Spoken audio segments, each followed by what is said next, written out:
Ya. Ahora sí, chicos, deben estar viendo mi pantalla. Lo pueden ver, ¿no? Sí, ¿está bien?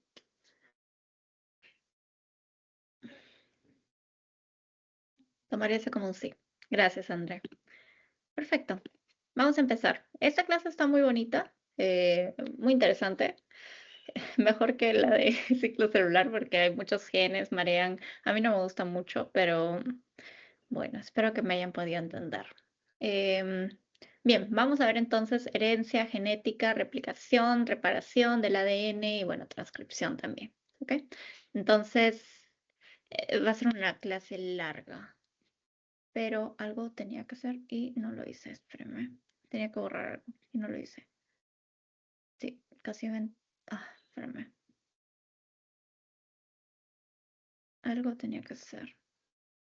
Este, ya chicos, he usado, se me acabaron las PPTs, por eso tuve que usar PPTs antiguas. A ver, espérame. Pero están duplicadas, así que no se preocupen porque van a van a tener todas las PPTs iguales. Igual, no es como que agarré una y la cambié y van a ver a esta y no la otra. Así que tienen todas, no se preocupen.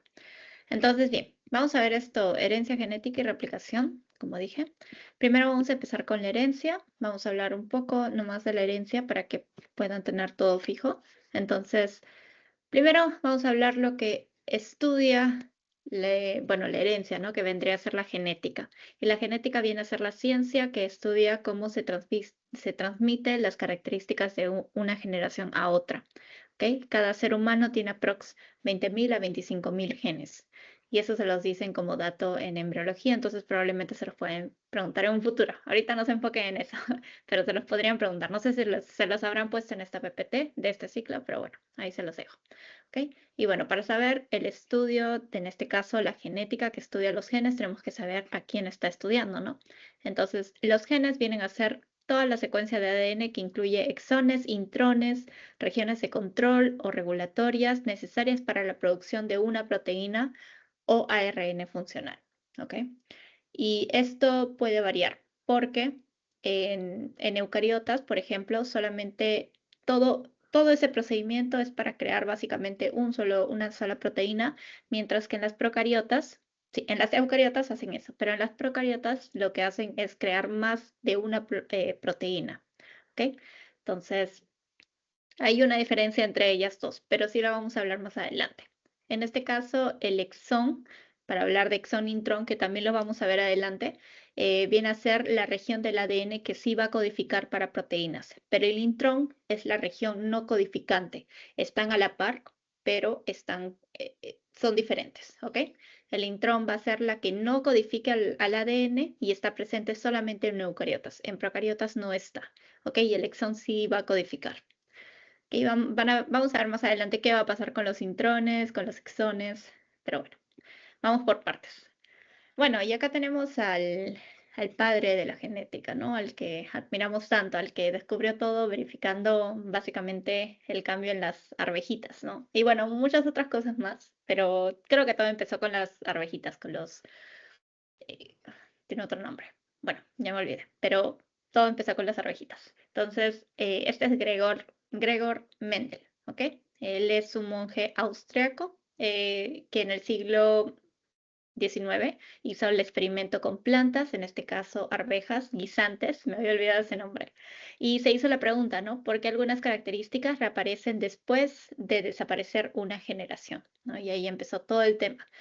Como Abraham, si se acuerdan, al inicio de la clase, bueno, al inicio del ciclo, hablamos de origen de la vida y hemos hablado de el neodarwinismo, claro, el neodarwinismo. Y me parece, bueno, en ese caso que sí incluyeron lo que eran las leyes de Mendel, ¿no? Necesitaron en este caso a Mendel porque Darwin no tenía presente cómo funcionaba la genética como decía Mendel. Entonces usó sus leyes para poder descubrir todo esto, ¿no? Ay, entonces, bueno, sigamos. Tenemos tres leyes de Mendel. ¿Cuáles vendrían a ser las tres leyes de Mendel? A ver si se acuerdan. Ay, ¿qué fue? Alguien que quiera participar.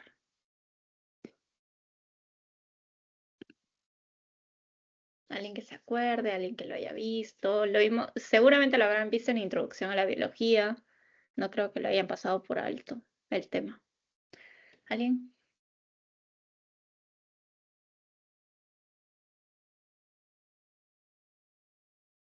¿Nadie? Y una ley de Mendel, ya, una, nada más. Ni las tres, solamente una, la más fácil.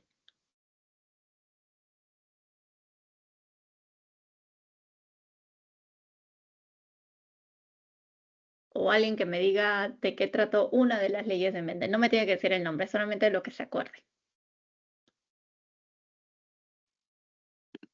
Porque ni yo me acordaba el nombre hasta ahora, así que no los culpo. Pero al menos alguien que me diga más o menos de qué se trataba una de las leyes de Mendel o eh, no sé, qué veía Mendel en estos casos.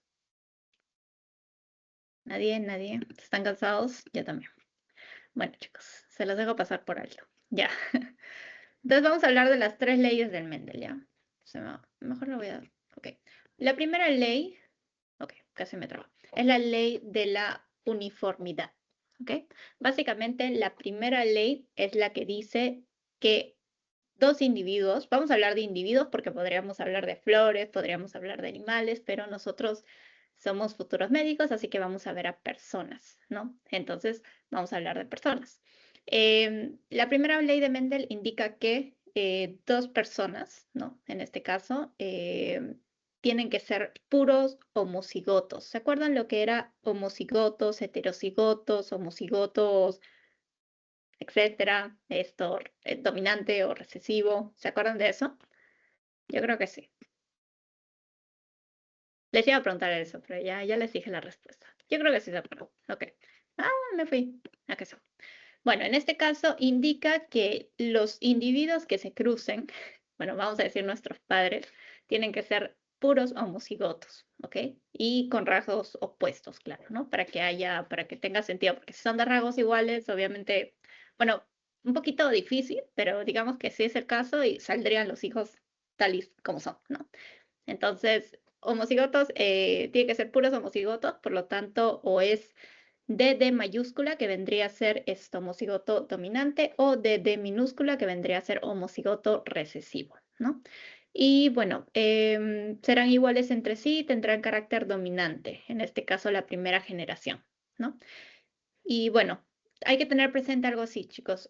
Diferencia entre genotipo y fenotipo. El genotipo es la composición genética, ¿no? Que viene a ser los alelos. En este caso hablamos de los homocigotos dominantes, recesivos, todo eso. Y el fenotipo se refiere a lo que se puede ver, a las características de una persona, ¿ya? Cabello ondulado, como el mío, ojos marrones, como el mío. Otras chicas tienen ojos verdes, otras azules, otros chicos tienen ojos negros, cabello lacio, etcétera. Todo eso es fenotipo, ¿ok? Genotipo se refiere exclusivamente a la composición genética, ya si es esto homocigoto, heterocigoto, recesivo, dominante, etcétera. O heterocigoto también puede ser. ¿Ya? Entonces vamos a completar este cuadro. Este cuadro es el cuadro de Brunet. Vamos a decir, en este caso, que, bueno, vamos a hablar de los hoyuelos, ¿ya? Digamos que la madre, aquí le puse unos hoyuelitos, la madre tiene hoyuelos, ella es esto homocigoto dominante en hoyuelos, ella tiene hoyuelos, y el padre, bueno, es recesivo, por lo tanto, esto no tiene hoyuelos y, bueno, no tiene, ¿no? Entonces vamos a colocar, en este caso, ¿alguien se acuerda cómo llenar este cuadro? A ver, chicos, alguien que quiera participar, porque esto lo van a ver en embriología sí o sí, y van a hablar de enfermedades esto, recesivas, dominantes, y ojalá no les maree, no creo. La verdad esto es sencillo, pero creo que todo bien. Alguien que sepa, alguien que quiera participar. ¿Dónde se colocaba el dominante o dónde se colocaba el recesivo? No importaba el orden o los porcentajes al final de los hijos. Vamos, chicos, no me dejen, no me dejen.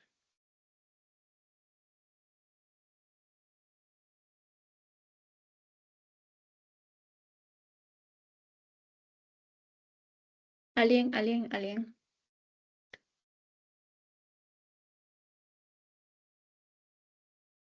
Hmm. ¿Qué fue, chicos? ¿Se durmieron? ¿Qué pasó? Y es herencia, está fácil, o no conocen el tema muy bien y necesita que les explique un poco más profundo. O sea, con más, no sé, con más detalle. No sabría cómo explicarles con más detalle, pero creo que puedo intentarlo. Bueno, voy a asumir que están cansados. Sí los entiendo. Así que lo voy a completar yo. ¿Ok? En este caso, el orden no varía mucho. ¿Ok? La idea es que en una fila y en una columna esté o la padre, o el padre o la madre. Una de dos. No puedo poner aquí un D del padre y una D aquí de la madre o viceversa. No. O acá es padre, o acá es madre, o acá es padre, o acá es madre. No importa el orden. El, el orden de los factores no altera el producto en este caso, ¿ok? Básicamente. Entonces, vamos a poner que esto es de... Ah, ay, se me fue. Necesita más...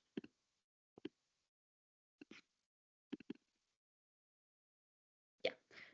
Aquí también va a ser de... Este va a ser de la madre, ¿ya? Y aquí vamos a poner al padre. Ahí está. Entonces, ¿cómo vendrían a salir los hijos? Fácil, ¿no? Le ponemos... Ay, carajo. Bueno. D, D, obviamente. D mayúscula con D minúscula, de T. No, pero de mayúscula, minúscula. Aquí otra vez. Aquí otra vez y aquí otra vez. Entonces, ¿cómo van a salir los hijos? Vendrían a salir heterocigotos, ¿no? Significa que no tienen el mismo... heterocigoto indica diferente, ¿no? Tiene diferentes alelos, tiene alelo dominante y recesivo. Entonces, a eso se refiere heterocigoto. Y esto puede darse a que como digamos que los hoyuelos fueran dominantes, o sea, es un rasgo dominante, si eso fuera el caso, los hijos tendrían hoyuelos, ¿ok? Pero digamos que los hoyuelos fueran recesivos, o sea, es una característica recesiva. Si ese fuera el caso, los hijos no tendrían hoyuelos, porque necesitaría ser completamente recesivo, homocigoto recesivo, para que tuvieran los hoyuelos. O sea, no tendrían los hoyuelos.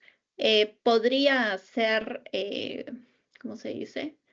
Que hereden en un futuro, como dicen portadores, por así decirlo, o sea, que lo puedan heredar, pero que lo tengan, no lo van a expresar en él. O sea, pueden que en futuro sí lo tengan, pero en ese momento los hijos no lo van a tener. Pero si en este caso vamos a decir que es dominante, sí lo van a tener. ¿Por qué? Porque aquí tenemos a un alelo dominante, por lo tanto es como que invade el recesivo, por lo tanto sí lo expresa. ¿Listo? Entonces, aquí quería pedirles que participen, pero bueno, en este caso vendría a ser homocigoto dominante y... Ah, ya, bueno, se me va. Homocigoto recesivo. Ya, chicos. Este lo completé yo, ¿ah? Pero les toca completar a ustedes. No sé. Bien, entonces, la primera ley, todo claro, ¿verdad? Tienen que acordarse que ley de uniformidad, aquí no hay heterocigotos, los padres no son heterocigotos, sino que tienen que ser homocigotos sí o sí, dominantes y recesivos, ¿ok? O puede ser dominante, recesivo, bueno, tiene que ser estos rasgos opuestos, ¿ok? Entonces, dominante, recesivo, ¿listo? Bien, vamos por la segunda ley. Todo claro hasta ahí, ¿no? Creo que sí. Creo que sí. Bueno, yo creo que se me han dormido. Bueno. Bueno, la segunda ley es la ley de la segregación, ¿ok? Esto indica que cada característica está controlada por dos genes, factores uno que viene de la madre, del padre y otro que viene de la madre, ¿ok? Y cuando esto se forma, los gametos, los óvulos o espermatozoides, perdón, esos dos genes se van a separar, de modo que cada gameto recibe solo uno de ellos. ¿Ok? En este caso sí vamos a usar lo que es los heterocigotos, ¿no? Digamos que en este caso el padre pueda ser esto dominante y la madre pueda ser recesivo en el color de ojos, ¿ya? Vamos a decir,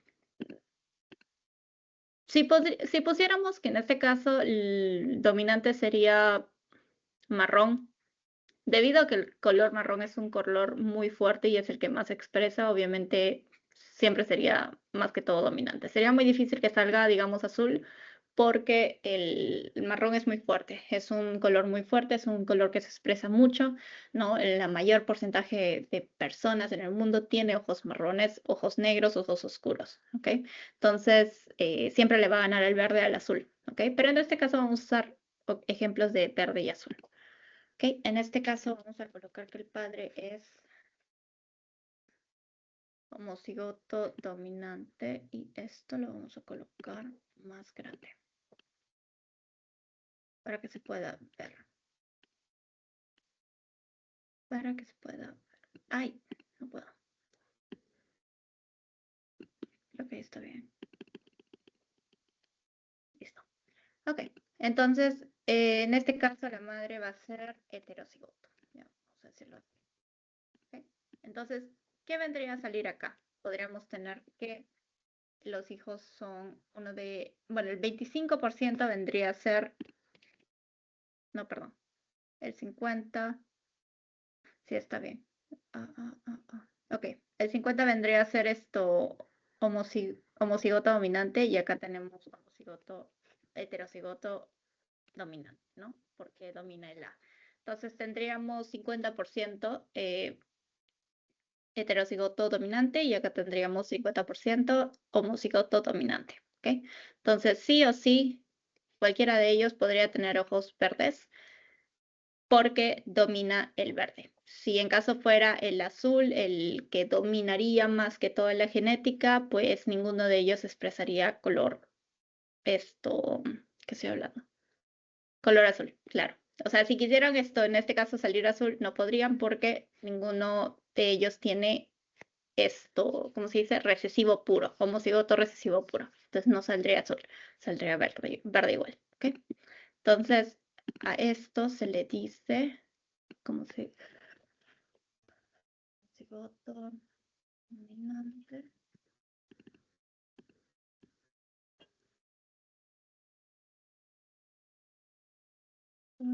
No, no, heterocigoto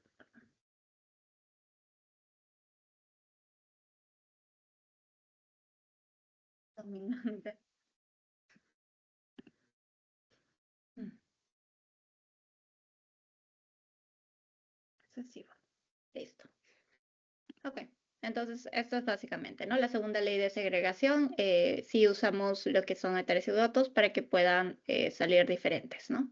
Y uno de los hijos obtiene, bueno, se separan los genes y reciben uno solo de ellos, ¿ok? Aquí vendría la tercera ley de Mendel, que viene a ser la tercera, la ley de la distribución independiente. Esta es un poquito más grande. ¿Ok? En este caso, Mendel descubrió que los genes de diferentes características o rasgos se heredan de manera independiente, es decir, uno no influye en otro. ¿Ok? Él usó, bueno, las arvejitas para usar esta ley, para decir esta ley o anunciar esta ley. Básicamente, el color de las arvejas no variaba en su forma, ¿no? Había verdes que eran lisas, otras amarillas que eran rugosas, verde que eran rugosas, no influía, ¿no? Y bueno, a esto más que todo quiere decir. Entonces, digamos que estudiemos las características del color de ojos y el tipo de cabello.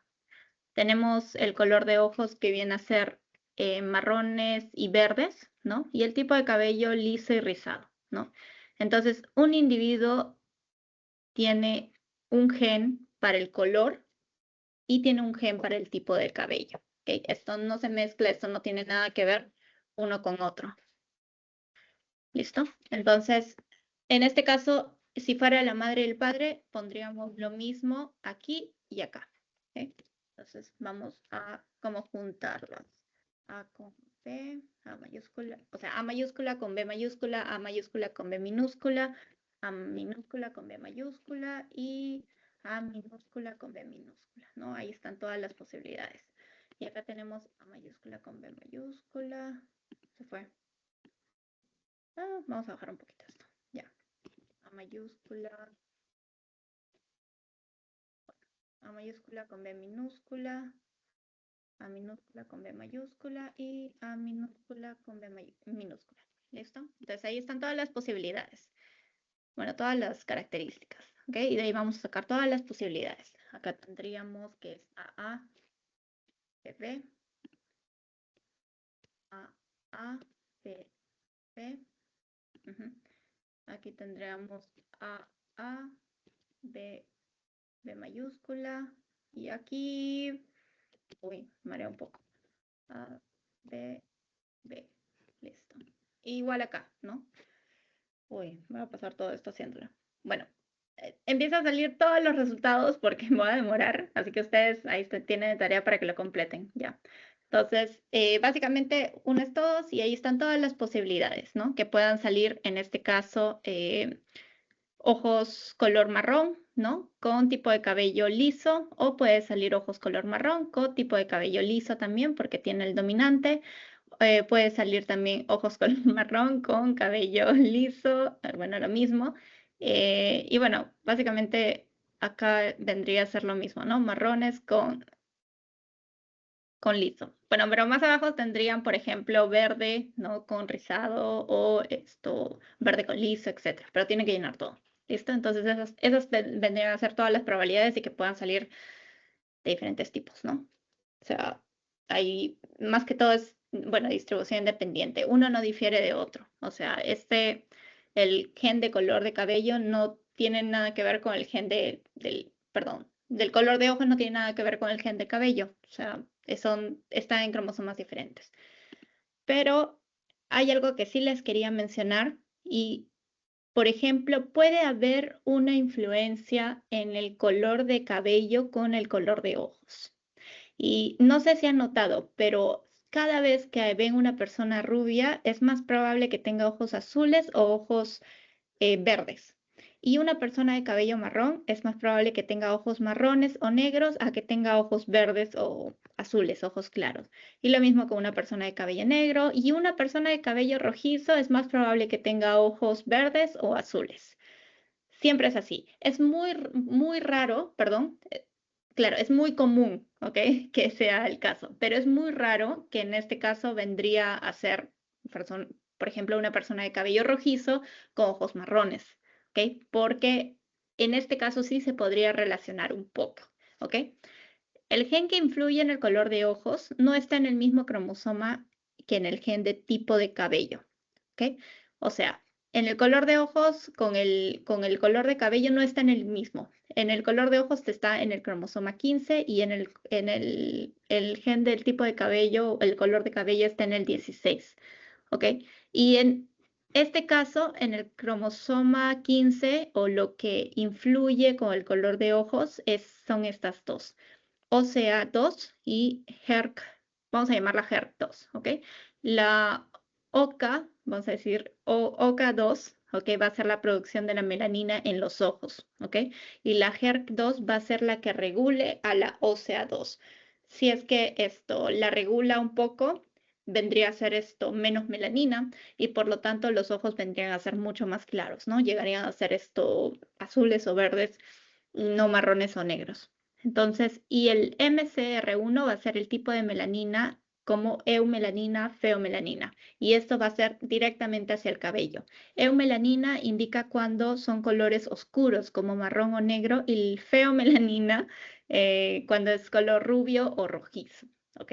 Obviamente esto no lo van a encontrar lo mismo en ojos, porque imagínense un cabello color azul. Eso no podría ser. Por eso están diferentes. ¿Ok?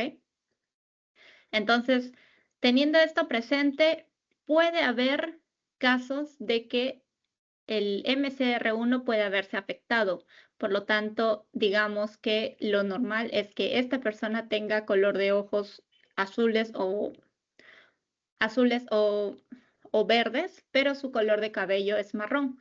Puede ser que el MCR1 esté viéndose afectado en el tipo de melanina que está produciendo, o puede ser que el MCR1 esté correcto, ¿no? Y que lo correcto sería que tenga cabello marrón, ¿no? O negro, pero el OCA2 esté siendo afectado en este caso, ¿no? Y esté produciendo menos melanina de lo correspondiente. Entonces, son casos particulares, por eso no hay mucha gente que tenga cabello rubio, pero tenga ojos marrones. Es muy difícil, es muy poco probable. ¿Ok? Más que todo siempre cabello rubio, ojos colores claros, cabello rojizo, lo mismo. ¿Ok? Los de cabello oscuro normalmente tienen ojos colores oscuros, pero hay casos que puede variar, que ya son un porcentaje esto menor, ¿no? Pero igual es muy bonito todo. Ok, entonces, como dicen, ¿no? Lo normal es cuanto más melanina tengas, más oscuro será tu cabello de piel y ojos, ¿ok? En cuanto menos melanina tengas, más claro será. Eso es lo normal, como que van de la mano, ¿ok? Bien, ahí les di un dato extra, que lo averigué y me pareció muy interesante. Bien, ahora vamos a hablar terminando lo que es herencia, que es muy bonita herencia, pero bueno, no vamos a alargarnos mucho con herencia. Tenemos replicación, reparación del ADN y transcripción. ¿Listo? A ver. Ahí está. Bien. Bien, vamos a hablar en este caso del flujo de información genética. La transmisión de información genética y expresión de los genes se lleva a cabo mediante el dogma central de la biología molecular. ¿Y cuáles vienen a ser eso? El dogma viene a ser la replicación, transcripción y la traducción. ¿Okay? Ese viene a ser el dogma. El ADN pasa a ARN, eso se llama transcripción, y de ARN a proteína es traducción. Y lo que va a pasar con el ADN, va a ser una replicación. Entonces el orden va a ser replicación, ADN se replica, ¿ok? Se hace dos cadenas básicamente similares, una molde y uy,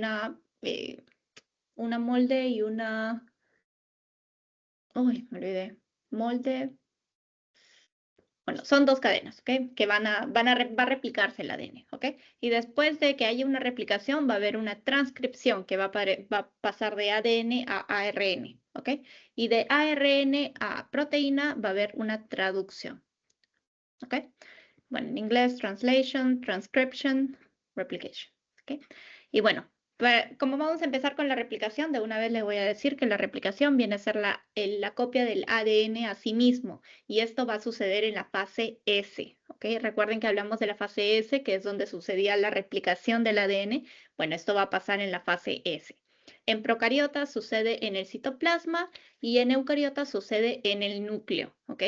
Todo lo que pase con nosotros en eucariotas, bueno, como somos eucariotas, esto vendría a ser en el núcleo. ¿Listo? Ahora, esto va a permitir que el embrión va a crecer y todas sus células van a tener el mismo ADN. ¿Listo? Entonces, esto grábenselo porque probablemente se lo pregunte y me tienen que responder, chicos. Bien, estructura de ADN.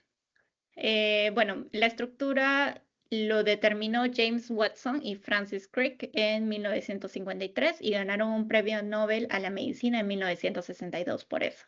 ¿Ok? Básicamente el ácido desoxirribonucleico, que viene a ser el ADN, contiene la información genética de un organismo codificado en secuencias específicas de nucleótidos. El ADN viene a ser un polímero de nucleótidos, ¿ok? Y tiene una base nitrogenada, tiene una desoxirribosa y tiene un grupo fosfato.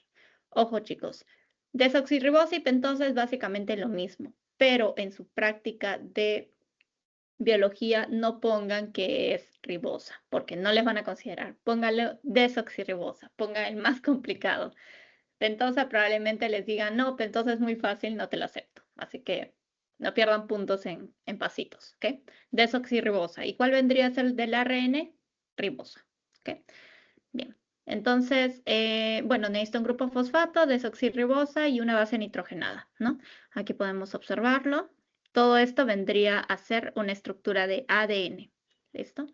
Y estas se van a estar uniendo a otra estructura de ADN, ¿no? Esto mediante enlaces. Ahorita vamos a hablar de los enlaces y tienen que saber los enlaces, ¿ok?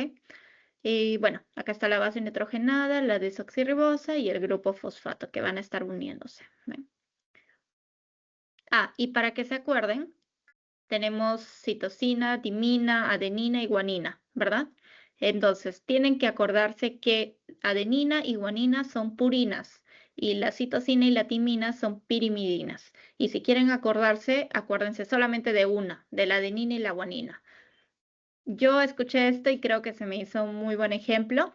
La adenina y guanina forman agua, ¿ok? Y esto, el agua es pura. Así que pueden usarlo como ejemplo para que no se vayan a confundir con citosina y timina. No tienen que acordarse de los dos, con que baste que se acuerden con esto. Por complemento, saben que estas dos son pirimidinas, ¿ok? No se vayan a complicar mucho. Acuérdense de una. Bien. Ahora, enlaces de formación y unión de ADN. Bien, estos son los enlaces que van a ver en estos casos. Tenemos la beta-glucosilada, que viene a ser la C1 de la desoxirribosa, unión con la N9 de la purina, o puede ser la N1 de la pirimidina. En este caso lo vamos a ver por acá, acá mejor. ¿Ok? Aquí podemos ver, esta es la C1 de la desoxirribosa que se va a unir aquí a la, esta vendría a ser una purina porque es guanina, ¿no? A la N9 de la purina, ¿ok? De la guanina. Y como pueden ver, aquí les puse los dos, la purina tiene como un pentágono extra, ¿ven? Y esta no la tiene, esta está sola, el hexágono me parece que 1, 2, 3, 4, 5, 6. Sí, el hexágono está solo, pero esta sí tiene un pentágono extra. Entonces, así se pueden acordar también, ¿ya? Entonces, aquí, como tiene el pentágono este y se va a unir al pentágono, tiene N9, así como la adenina, ¿ok? La adenina y la guanina se van a unir con la desoxirribosa mediante el N9 y el C1, ¿listo? Y esto va a ser por enlace beta-glucosilada. Este enlace va a ser beta-glucosilada. Ahora vamos, acá tenemos el enlace éster, que va a ser la unión del C5 con el grupo fosfato. Ustedes verán, y probablemente se confundan, que probablemente sea el C4 con el grupo fosfato, pero aquí está el 5'. El 4 y el 5 están unidos por un enlace simple, pero no se puede ver a simple vista, ¿ok? Pero en este caso es el C5 que se está uniendo al grupo fosfato, y eso ténganlo muy presente, no las vayan a confundir el dibujo. Aquí justamente lo pones el 5 para que vean que no está solamente el 4, sino el 5 acá. Acá sí no está, pero acá sí, ¿ok? Entonces, C5, C'5 y el grupo fosfato se va a unir mediante enlace éster al grupo, bueno, grupo fosfato, ¿ok? Ahí va a estar otro enlace. Enlace éster, perdón, sí, creo que sí lo dije, ok. Ahora tenemos el enlace fosfodiéster, que viene a ser la unión del C3 de la desoxirribosa con el grupo fosfato del nucleótido adyacente. En este caso ya no estamos hablando del mismo perdón, del mismo nucleótido, sino estamos hablando de otro nucleótido. Entonces aquí lo vamos a poder observar.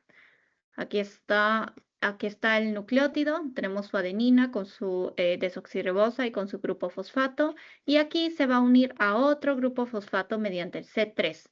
Como pueden verlo acá, aquí está el C3 en el OH. ¿Okay? Bueno, sí, está bien, en el OH. Okay. Mira, justo le va a como donar al O, ¿ven? Entonces va a quedar solamente H. Aquí está el C3, se va a unir mediante el grupo, con el grupo fosfato mediante el C3 con el enlace fosfodiéster. ¿Listo? Entonces, desoxirribosa con ¿cómo se llama? Con pirimidina o purina. Vendría a ser el enlace beta-glucosilada. Fosfato con desoxirribosa viene a ser el éster, y el nucleótido con otro nucleótido, fosfodiéster, ¿ok? No se vayan a confundir en eso, chicos. Bien, ahora, puentes de hidrógeno, y esto es muy importante, ¿ok? Bueno, todo es importante. Bien. Aquí tenemos la unión que les mencioné. Como pueden ver, es hacia abajo, chicos, no es hacia un costado. Hacia un costado va a ser la unión mediante puentes de hidrógeno. Hacia abajo va a ser las uniones que les mencioné acá, ¿no? Por aquí tenemos a la beta-glucosilada. No, bueno, acá no se puede ver por acá. Beta-glucosilada, por aquí está la éster, ¿no? Y aquí está la fosfodiéster, ¿ok? Entonces, para que lo tengan presente. Pero el que va a unir, o sea, lo que va a formar es una cadena de ADN. Y la otra cadena de ADN se va a estar formando también. Entonces, ¿qué es lo que va a unir a estas dos cadenas para que se hagan como que su hélice toda bien bonita? Pues va a ser los puentes de hidrógenos. Se van a unir los nucleótidos, en este caso adenina, timina, como saben, citosina con guanina se unen y adenina con timina también, ¿ok?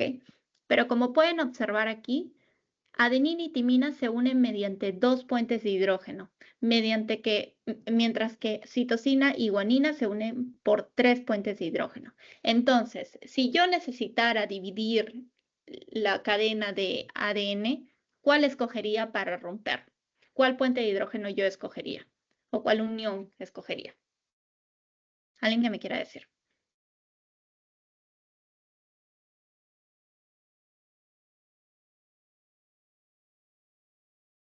Vamos, chicos, participen. No voy a pasar hasta que alguien me diga, al menos.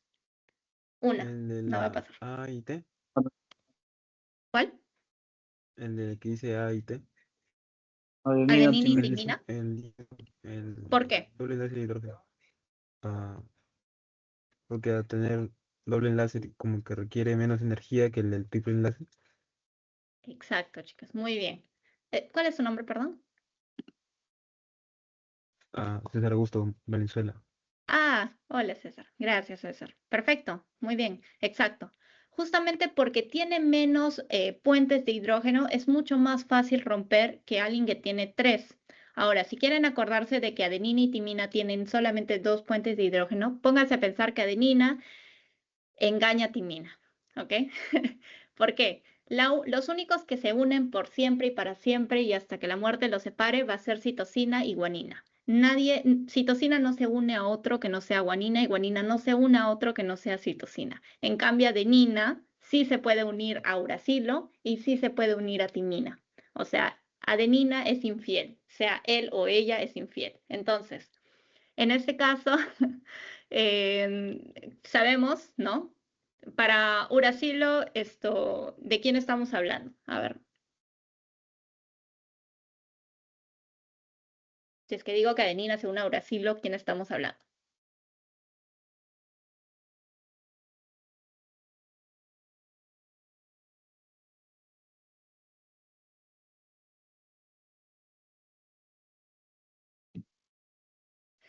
De ARN, chicos. ARN no tiene timina, ARN tiene uracilo. Entonces, adenina se va a unir a uracilo cuando es ARN, pero cuando es ADN se une con timina. Por eso, debido a que citosina y guanina son tan pegados y nada los puede obstruir, nada los puede destruir, es que tienen tanta fuerza en sus puentes de hidrógenos. Por eso tienen tres puentes de hidrógenos, porque no son tan fáciles de separar. En cambio, adenina y timina sí son fáciles de separar y adenina y uracilo también, por eso solamente tienen dos, son más fáciles de romper, ¿ok? Están para divorcio, en fin. Entonces, eso acuérdense bien, ¿ok? Para que puedan memorizar. Adenina, timina, dos puentes de hidrógeno, citosina, guanina, tres puentes de hidrógeno. Si es ARN vendría a ser con uracilo, ¿no? En fin. Y bueno, estas son antiparalelas, lo que quiere decir que este va hacia abajo y este va hacia arriba, ¿ok? Por eso podemos ver acá 5', 3'.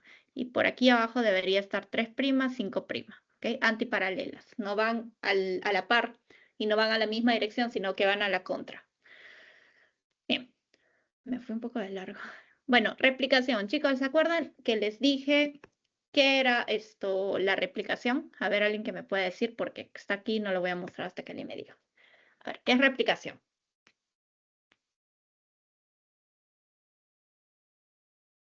Sencillo, no me digan tanta definición, díganme algo sencillo.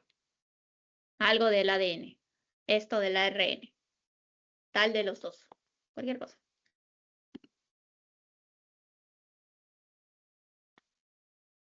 Hacer una copia de sí misma ¿De quién? del ADN. Muy bien, exacto, es la copia de sí misma del ADN, se copia a sí mismo y sucede en la fase S en el núcleo. Muy bien. Voy a ponerlo bien. Pero siento que fue. ¡Ah! Ya, me fui. Aquí está. Vale. Y bueno, como les dije, permite que el embrión y todas sus células, aquí está, tengan el mismo ADN, ¿no? Ok. Ahora, ¿cuáles son las proteínas involucradas en esta replicación? Y no las pueden confundir porque cada una tiene una función específica, ¿ok? Tenemos primero a las helicasas. Las helicasas va a encargarse de romper a estas, separarlas. ¿Y por quién empezaría la helicasa? Por las que tienen menos puente de hidrógeno, obviamente, las que son más fáciles de romper, ¿ok? Por ahí va a empezar a romper. Entonces, la helicasa viene a ser el rompimiento de puentes de hidrógeno que mantienen a las dos cadenas unidas, ¿ok? De ahí va a venir el ADN girasa y esta va a evitar su súper enrollamiento del ADN y evita que el ADN se enrede o se rompa por exceso de tensión. Al momento que la helicasa va a romper este puente de hidrógeno, el ADN sufre tensión, siente tensión. Entonces lo que va a hacer el ADN girasa es tranquilizarla, ¿no? Que no se superenrolle, porque esa tensión puede hacer eso, que no se superenrolle y no sienta tensión, que puede hacer que el ADN se rompa, ¿ok? Y va a facilitar a la helicasa que siga abriendo la hélice. Bien, ahora, aquí tenemos a las proteínas SSB, ¿ok? Que van a ser estas. Single Strand DNA Binding Protein, que es básicamente, bueno, siglas en inglés, ¿ok?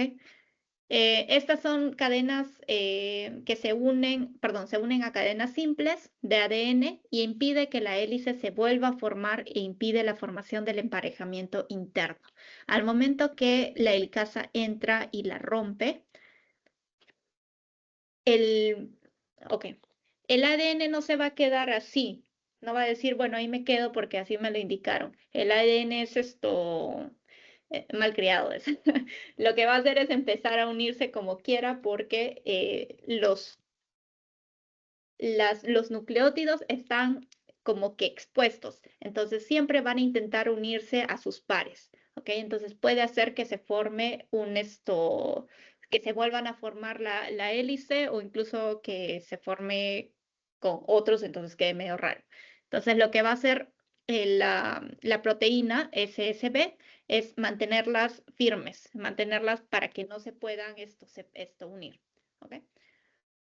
Ahora, la ADN polimerasa va a encargarse de construir una nueva cadena de ADN y va a usar como guía el molde, la cadena vieja, ¿ok? De molde va a usar la cadena vieja, ¿ok? Entonces, básicamente la polimerasa lo que va a hacer es leer la cadena molde, coloca los nucleótidos nuevos, forma el enlace fosfodiéster, corrige errores y necesita un cebador o un primer. No puede ir sola. La ADN polimerasa necesita un primer para que lo pueda guiar hacia dónde ir, porque ella sola no puede, ¿ok? Es media dependiente, ¿ok? Entonces necesita su cebador y ella es la encargada de colocar los nucleótidos nuevos, ¿ok? ¿Y qué viene a hacer el cebador o primer? Son moléculas del ARN que va a tener entre 10 a 15 nucleótidos, me parece, o 12, 10 a 12 nucleótidos, si no me equivoco. Entonces va a permitir poner aquí una señal que diga, por aquí empiezas, ADN polimerasa, por aquí tienes que empezar a crear nuevas cadenas de ADN, ¿ok? Porque eso es lo que va a hacer en la replicación. Y aquí viene el ADN ligasa, que viene a ser una enzima o un pegamento que va a unir los fragmentos de ADN, y esto va a ser al final. Al momento que se forme el ADN, o sea, las cadenas nuevas de ADN, lo que va a hacer es que va a quedar fragmentos expuestos. ¿Por qué? Porque nada es perfecto. No, mentira, no es que nada es perfecto, sino que ahorita les voy a explicar más adelante, pero básicamente va a haber dos cadenas, una molde y otra, o una vieja y una nueva, vamos a decirlo así, ¿ok? Y va a haber una que va a ser como que continua y otra que va a tener retardos, se llama, ¿ok? Entonces, la continua, la helicasa, va a haber la polimerasa, va a haber dos polimerasas, se van a encargar de simplemente seguir con su trayecto sin problemas, como si fuera un tren yendo a su destino sin ninguna dificultad. En cambio, la otra, que va a ser la retardada, va a estar teniendo problemas, porque su camino no es reconocible para ella. Por lo tanto, va a estar como que, ¿dónde estoy? Y va a empezar a crear, va a poner estos primers nuevamente para que la puedan guiar y pueda hacer su trabajo. Y después de tanto primer, va a haber fragmentos de Okazaki, ¿ok? Y esos fragmentos de Okazaki se van a quedar un poco expuestos. Entonces, el ADN polimerasa va a intentar como cubrir esos espacios que quedó, ¿no? Vacíos, pero no va a estar del todo, van a estar a la ligasa para terminar de hacer el trabajo y que quede todo bien bonito, ¿ok? Todo bien asfaltado la pista, sin ningún problema. ¿Ok? Entonces, básicamente esas son las funciones de cada uno. Creo que hasta ahí alguien tiene alguna pregunta. ¿Algo? ¿Todo bien? ¿Todo claro?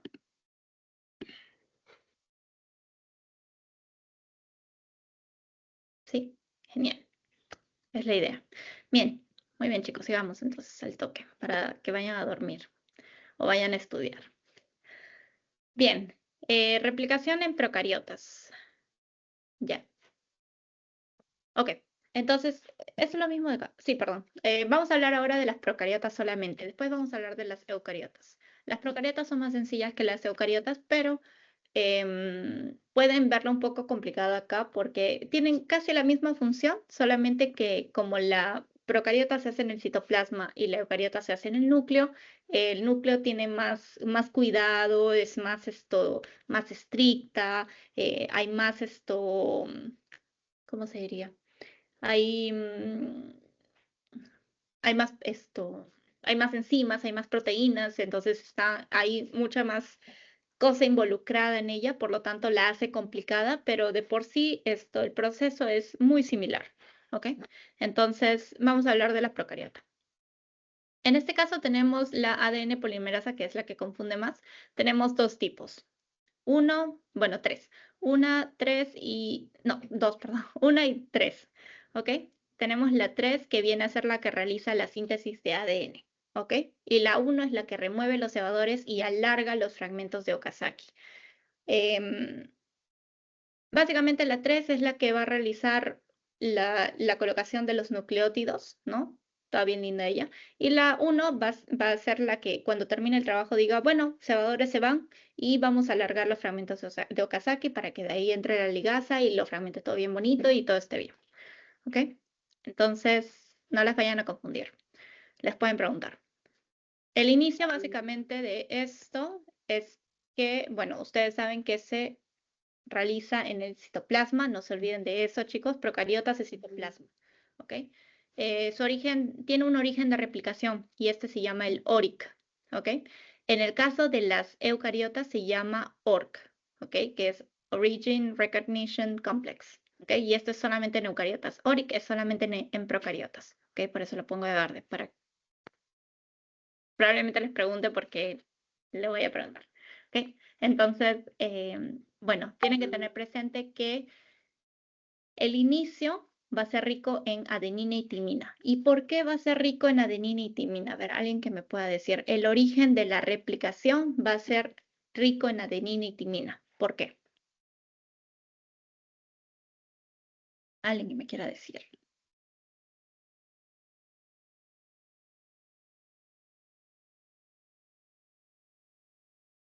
De todo lo que hemos hablado, de adenina, timina, guanosina, citosina, ¿por qué vendría a ser el origen de replicación rico en adenina y timina?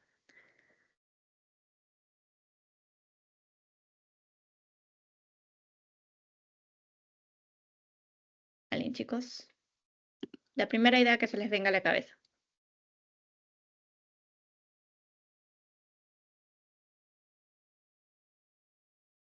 No, no. Nadie.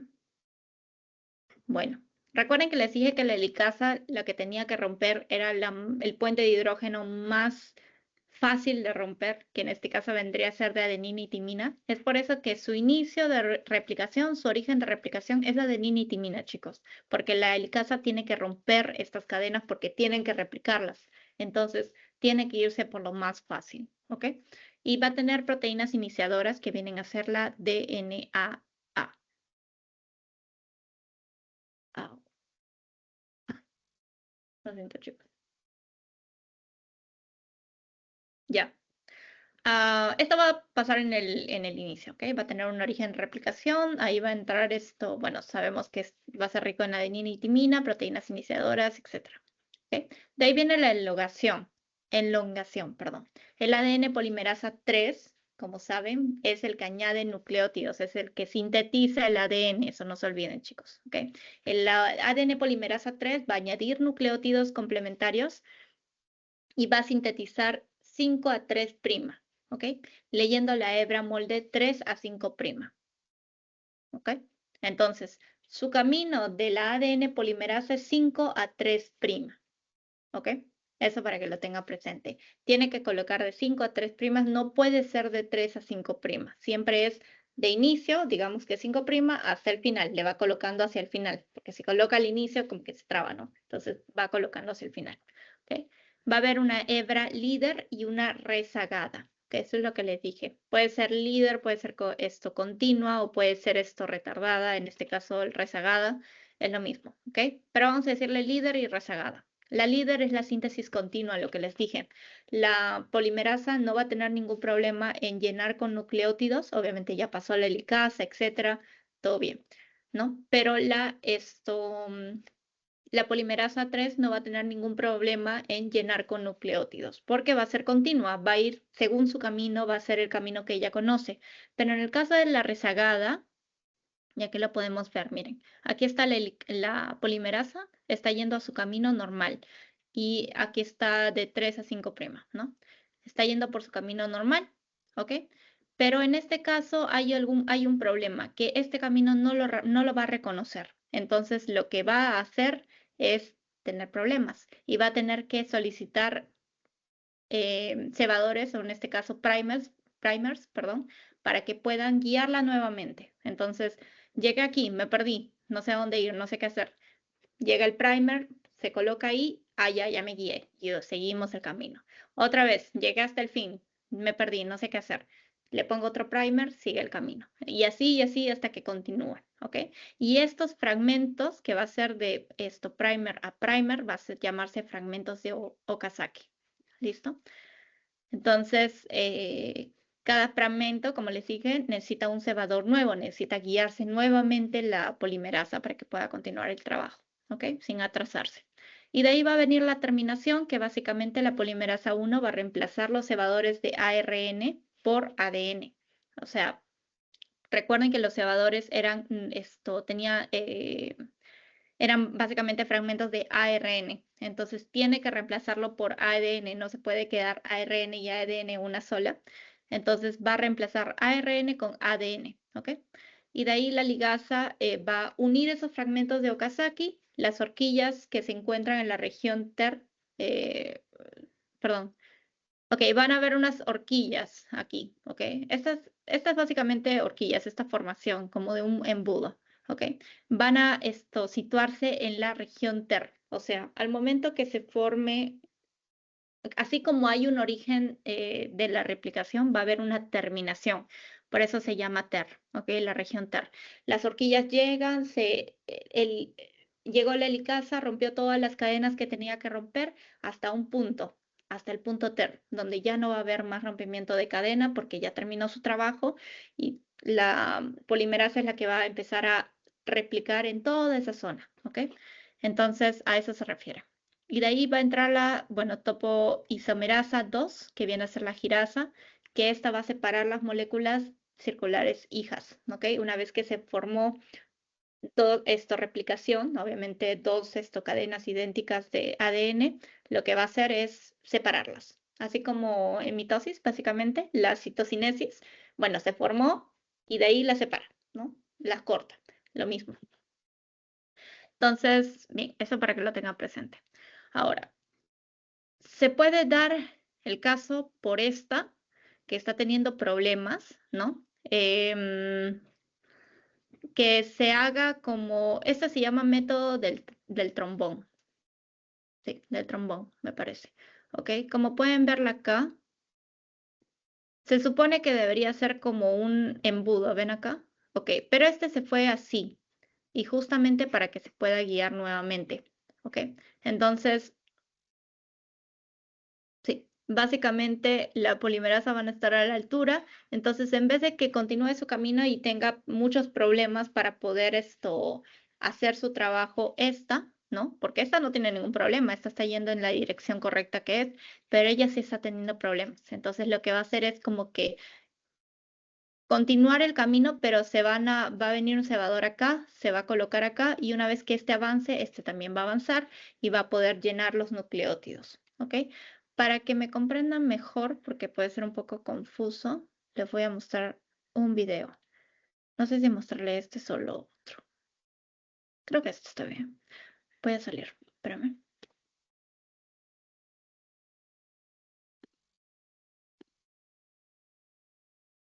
Vamos a... Creo que lo van a poder ver. Creo que no. Ya. Estadística adicional de la replicación concertante ambas hebras. Ok, miren, este es el modelo A trombón. medida que el ribosomo avanza, la hebra conductora se replica de modo continuo, cada se sintoniza también en dirección 5'3'. Ok, Veamos acá cómo ocurre. la En normal. primer lugar, la polimerasa crea un cuarto cebador de RNA. La DNA, polimerasa 3 de la hebra rezagada, libera la cadena molde y el cebador recién sintetizado es resituado para que dicha polimerasa pueda prolongarlo. El cargador de abrazadera coloca ahora una abrazadera deslizante que fija la polimerasa a la cadena molde. Un fragmento Y va a de empezar Okazaki ahí a es sintetizado poner en sus dirección nucleótidos. 5'3'. Polimerasa nuevo cebado. Cada nuevo fragmento de Okazaki Está hablando mucho, ya. Bien, y ahí lo pueden ver, ¿no? Estos vendrían a ser los primers. Va a colocar su primer, le va a permitir esto guiarse, va a continuar el camino, miren acá. Va a viajar, ¿no? Y ahí está. Una vez que llega a su primer, se va a anclar para que no se separe y ahí va a empezar su trabajo, ¿no? Los nucleótidos. Y otra vez sigue el camino. Entonces, estas dos van a ir a la par, ¿ok? Básicamente. Entonces, eso es lo que va a hacer el modelo trombón, ¿ok? Debido a que Ay, espérame, quiero moverme. Ok. Debido a que en este caso hay muchos problemas para esta polimerasa hacer su trabajo, tiene que hacer el modelo trombón para que pueda hacerse más fácil. ¿Listo? Bien. Sí, vamos a seguir. Me fui. Listo. Replicación en procariotas. Bien. Bueno, seguimos con replicación en procariotas. Entonces, para que haya una conclusión, por así decirlo, en procariotas, tenemos presente que la cadena líder o adelantada es la nueva cadena que es un fragmento continuo de ADN, síntesis continua. ¿Ok? Esta viene a ser la cadena libre, es la que no tiene ningún problema para que la polimerasa haga su trabajo. De ahí viene la cadena retrasada, ¿no? Que es una nueva cadena formada por varios fragmentos, denominados fragmentos de Okazaki, y son síntesis discontinuas. Esta sí va a tener problemas. Y justamente la ligasa va a ayudar para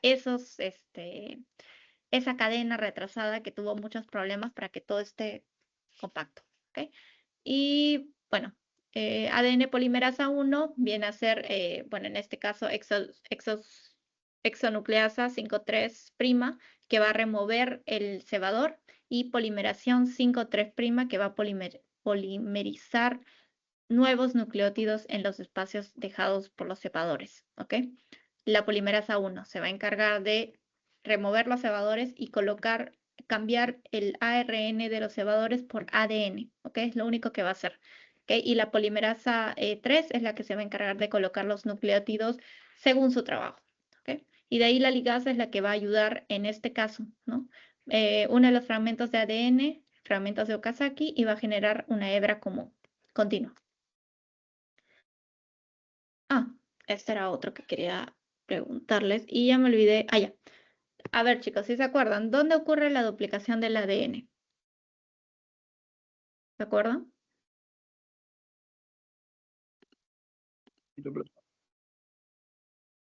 Perdóname, no te escuché.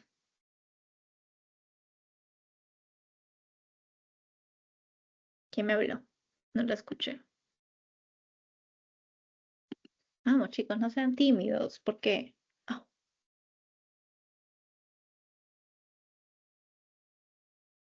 Alguien, ¿dónde se hace la replicación del ADN, chicos? Lo hemos repetido muchas veces. Alguien me tiene que decir.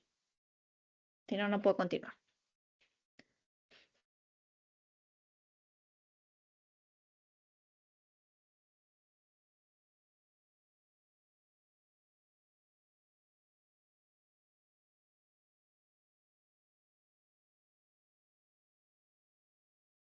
Chicos, ¿dónde se hace la replicación del ADN?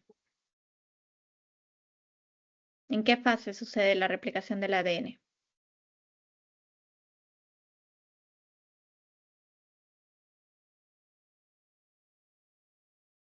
No puedo continuar, chicos, lo siento, no puedo. Es muy fácil la pregunta.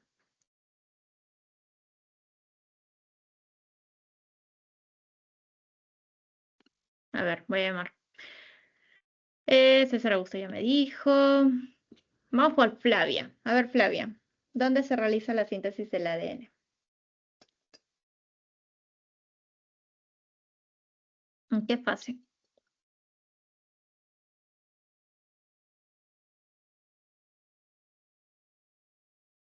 Sería para que es la fase de C, la síntesis. Muy bien, exacto. En la fase S es donde se realiza la replicación del ADN, chicos. No es tan difícil. Muy bien, vamos a ponerlo de color. Porque, bueno, acá está un poco más grande, pero solamente necesitaba saber eso. Bien, y vamos a ponerlo grande. Bien, ok. ¿Dónde ocurre la duplicación del ADN? En la fase S. Muy bien. Entonces, hay una formación del complejo prereplicativo que viene a ser la helicasa MCM con la ORC. ¿Ok? Ese es en eucariotas. Ahí estamos en eucariotas, chicos, no me di cuenta. Ok, replicación en eucariotas. ¿Se acuerdan que les dije de la ORC? Bien, entonces va a haber una formación del complejo prereplicativo, helicasa más ORC, ¿ok? Que viene a ser de la eucariota. Y esto va a darse en la fase S. Esto sucede en eucariotas. ¿Bien? Entonces, aquí va a haber una diferencia con respecto a la procariota y es la polimerasa. Aquí tenemos epsilon, ok, me parece que es epsilon. ¿Como Epson? Bueno, entonces, aquí tenemos la polimerasa delta y epsilon, ok, que viene a ser la polimerasa delta pertenece a la cadena retrasada, por así decirlo, y aquí tenemos la polimerasa epsilon, que viene a ser la cadena continua, ¿ok? Entonces, esa es la diferencia con la procariota. La procariota era polimerasa 3 y la 1, ¿ok? Y era la 1, pues, la que daba los nucleótidos y la 3, no, la 3 era la que daba los nucleótidos, la 1 era la que quitaba el cebador y colocaba los nucleótidos faltantes, por así decirlo, ¿ok? Entonces, aquí tenemos características. Bueno, la característica de la eucariota viene a ser es bidireccional. Ocurre en dos direcciones desde cada punto de inicio. Es semiconservadora. Cada molécula hija tiene una hebra vieja, molde, y una hebra nueva. Es muy precisa. Es muy difícil que haya errores en la eucariota, ¿ok? Y tiene múltiples orígenes de replicación de cada cromosoma porque el genoma eucariota es muy grande. ¿Ok? Tiene que haber diferentes orígenes de replicación. Por eso esto lo hace un poco más compleja, pero el proceso es básicamente lo mismo. Solo que si nosotros haríamos el proceso, pues sí lo consideraríamos complejo, ¿no? Por los múltiples orígenes de replicación. Aparte que el cromosoma es mucho más grande, etcétera.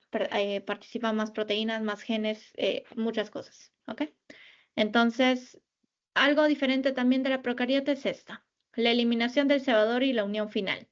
En este caso, para la eliminación, lo que elimina los fragmentos de ARN, que viene a ser el cebador, son las ribonucleasas, ¿ok? R-NASA-H, ¿ok? Y el ADN polimerasa epsilon rellena los huecos, ¿ok? Aquí la ligasa es la que va a unir los fragmentos formando una hebra continua, ¿ok? Entonces, eso vendría a ser esto como que la diferencia con la procariota. Y aquí básicamente lo mismo, ¿no? Digamos que este es su punto de origen, aquí se ve, y podemos ver aquí la polimerasa entrando y, bueno, creando sus cadenas, ¿no? Y bueno, acá va a tener problemas, forma fragmentos de Okazaki, así como era la procariota. Y bueno, así.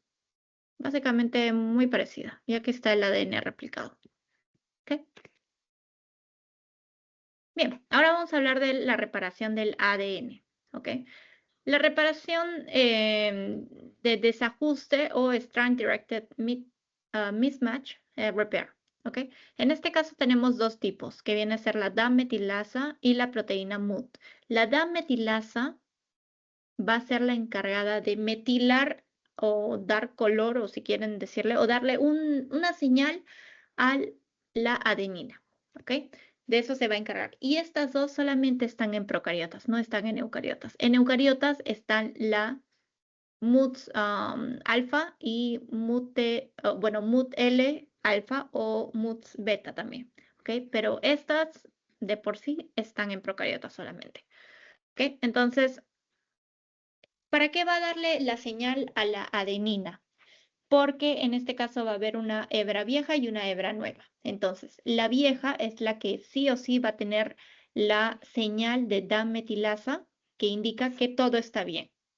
¿Okay? La nueva no se sabe. Si en caso tenemos un error al momento de hacer la replicación y tiene que esto corregirse, si la MUT va a verificar la que está con la metilasa ya marcada, ¿no? La adenina metilasa, que solamente se marca cuando hay esta secuencia, guanina, adenina, timina y citosina. ¿Okay? De 5' a 3', ahí se empieza, en cada fragmento, vamos a decir, se empieza a metilar la adenina solamente, ¿ok? Entonces, cada fragmento, la adenina, cada fragmento, adenina, ¿ok? Solamente en este orden. Y se metila con esta, CH3, ¿ok? Entonces, si la MUT observa que en este caso, en esta cadena, ha sido metilada la adenina, sabe que todo está bien, sabe que no necesita revisión, porque ya fue revisada, ya fue marcada, ya fue señalizada que todo está bien con ese fragmento. Entonces, pasa al siguiente. Entonces, va a ver la nueva que no está marcada y obviamente la va a verificar correctamente. Y si hay algún problema en este caso, como podemos verlo, que adenina está juntándose con citosina, lo que va a hacer es sacar citosina, colocar la timina correctamente, ¿ve? Saca citosina, coloca timina correctamente, ¿ok? Entonces, básicamente de eso se va a tratar esto, pero esto solamente sucede en procariotas. En eucariotas no hay DAM-metilasa. ¿Y por qué? Porque como sucede en el núcleo, se encargan de hacerlo tan bien que es muy difícil que haya errores, pero sí va a haber estas, la MUT alfa, MUT beta y MUT L, alfa, ¿ya? Entonces, ahora, bueno, proofreading. Vendría a ser el mecanismo de autocorrección, ¿no? Y me fui un poco de más. Pero viene a ser el mecanismo de autocorrección del ADN polimerasa, ¿no? Remoción de errores generados durante la replicación ADN.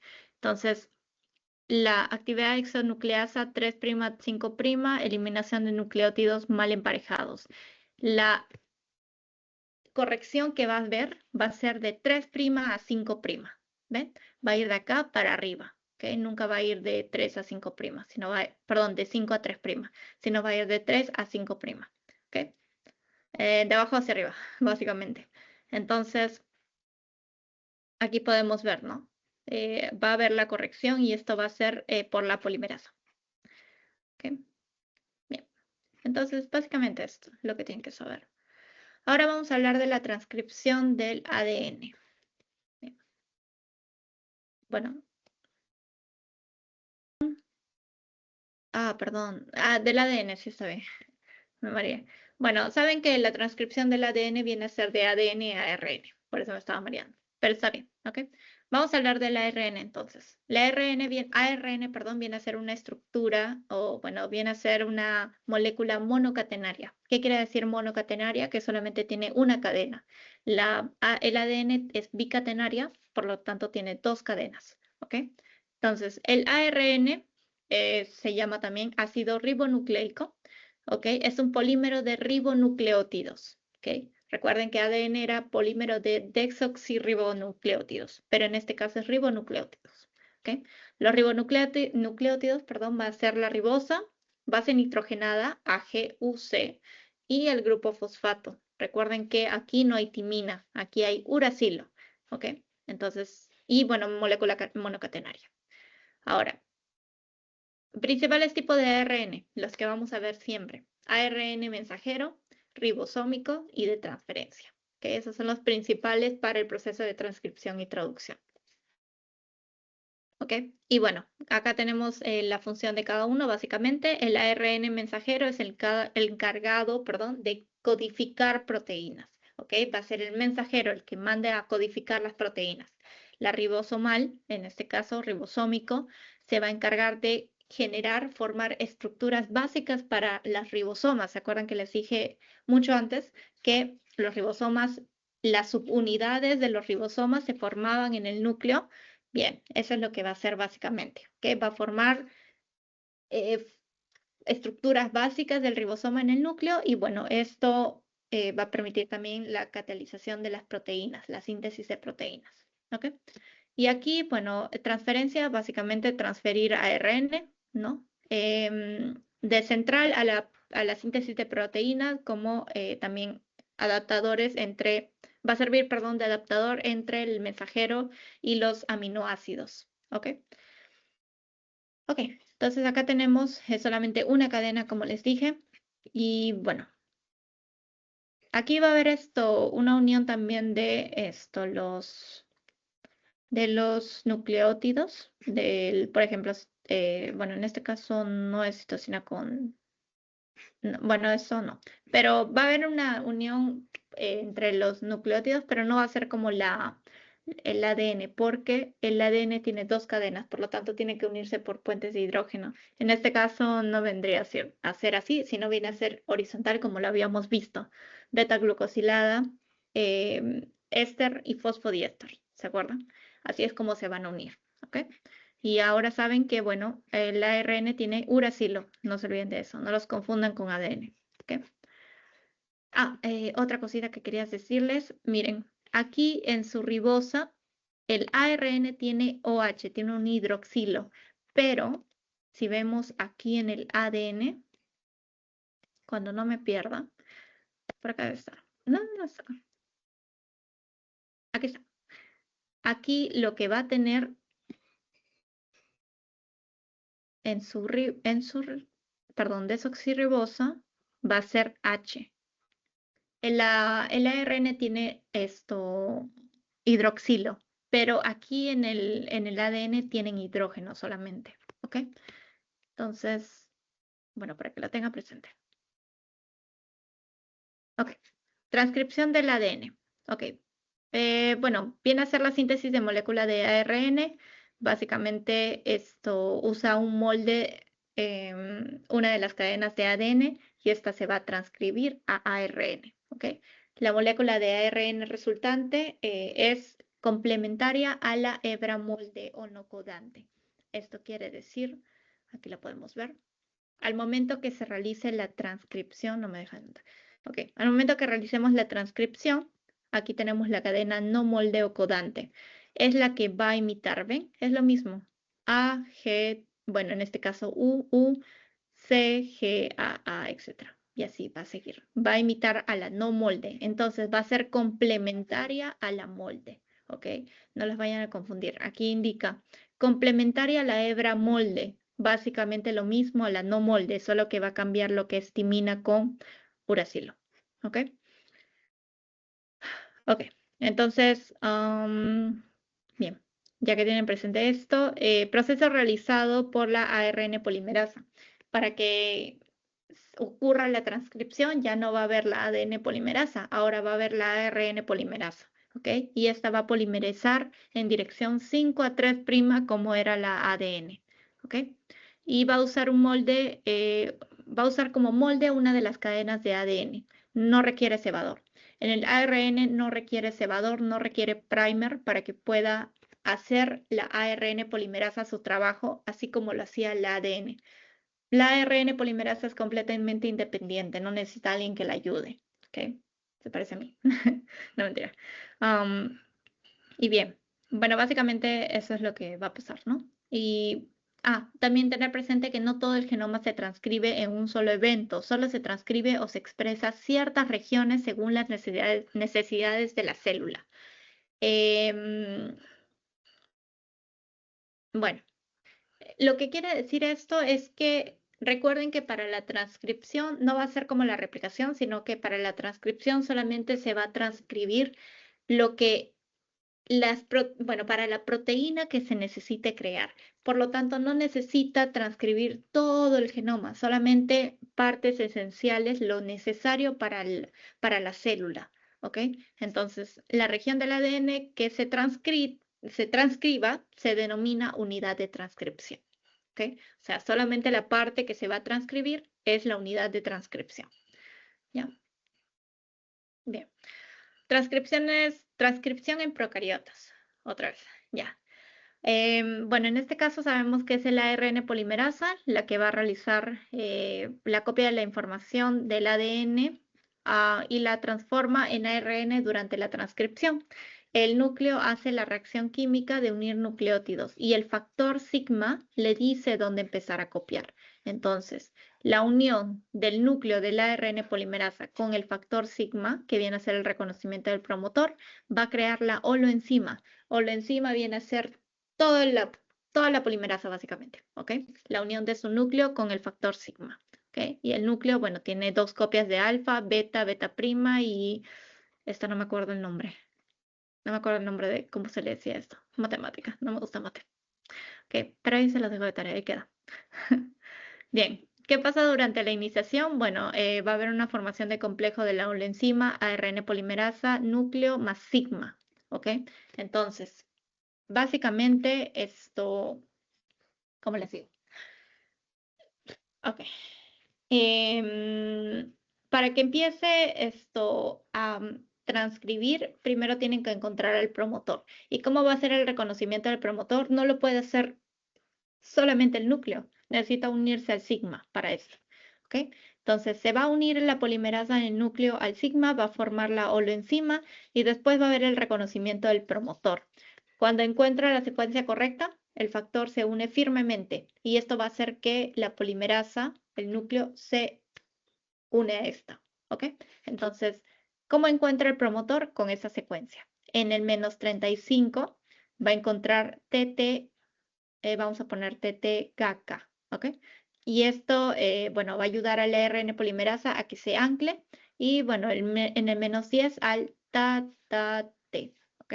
O TATA, si quieren decirle que es la caja PRIT-NOW, ¿ok? Y esto va a facilitar abrir a la doble hélice, ¿ok? Recuerden que la replicación se va a formar dos cadenas de ADN, por lo tanto estas cadenas van a estar ya cerradas. ¿Qué tienen que hacer? Abrirlas nuevamente, ¿ok? Por eso dice, va a facilitar a la doble hélice a que se pueda abrir, ¿ok? Entonces, para esto va a servir TATA. ¿Y por qué TAAT? Y es porque tenemos timina y adenina, y obviamente es la más fácil de romper, ¿ok? Por eso esto facilita abrir la doble hélice, ¿ok? Y esto va a ser como la ayuda para la polimerasa del anclaje. Y una vez que encontremos esos dos, vamos a encontrar el sitio +1. Y este va a ser, como indica su nombre +1, el comienzo de la síntesis de ARN. ¿Ok? Va a ser unos nucleótidos después del 10. Entonces, pasando el TATA, vamos a encontrar el +1, donde va a comenzar la síntesis del ARN. ¿Ok? Y de ahí va a haber, bueno, el inicio de transcripción, básicamente, que sintetiza el ARN usando la hebra de ADN como molde. ¿Ok? La liberación del factor sigma, una vez que la ARN polimerasa inicia la transcripción y sigue algunas bases, o sea, empieza a transcribir normal, ya no va a necesitar el factor sigma, entonces la va a liberar. El factor sigma se va a desprender. Y bueno, una vez que esto... ahí ya. El núcleo dice continúa solo elongando la cadena de ARN. En este caso va a seguir haciendo la cadena de ARN sin problema. ¿Ok? No va a necesitar el sigma. Entonces aquí está, bueno, algunas imágenes para que lo puedan comprender. Uy, me fui. Espérame, chicos, necesito agua. Chicos, perdón un momento, necesito agua. No recargué otra vez. Un ratito, ¿ok?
Ok, chicos, gracias por la espera, perdón.